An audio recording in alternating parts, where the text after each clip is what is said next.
Wait. Harry doesn't want the shot. Harry's in a lot of pain. I want the pain. He wants the pain. Weekly outdoor hunting was my favorite activity, but just then, my father suddenly felt chest pain. I immediately picked up my father and rushed him to the hospital. After emergency treatment, my father was out of danger, but he needed to stay in the hospital for observation for a few days. However, after a few days, my father's condition kept getting worse. Later, he was even in so much pain that he couldn't speak. I felt anxious but helpless. When I was walking down the hallway, I happened to see the head nurse comforting a deceased patient's family, but she had this creepy smile on her face. I had a feeling something was off. The next day, I saw the head nurse cutting up a newspaper with scissors. I immediately went to the store and bought the exact same newspaper. After comparing them, she had cut out the obituary of the person who died last night. I finally understood why my father's condition kept getting worse.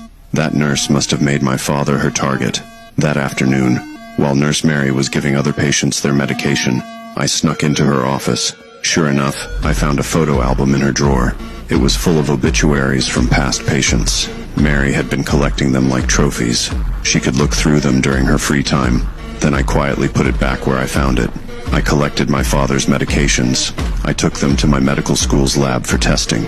I found potassium nitrate in the medication. Potassium nitrate is easily absorbed by the body when diluted. Small amounts won't cause much harm.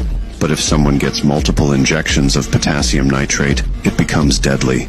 Even experienced medical examiners would have trouble determining the cause of death.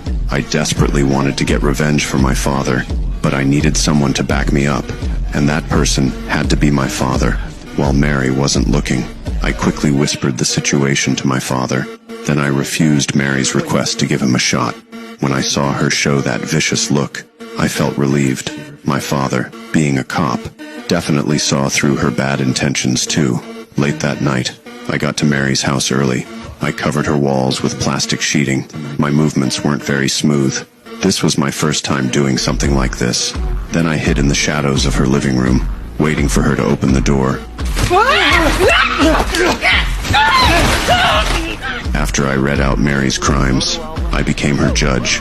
I quickly took out this killer. The next day, when I was driving home, I saw a bunch of police cars in front of my house.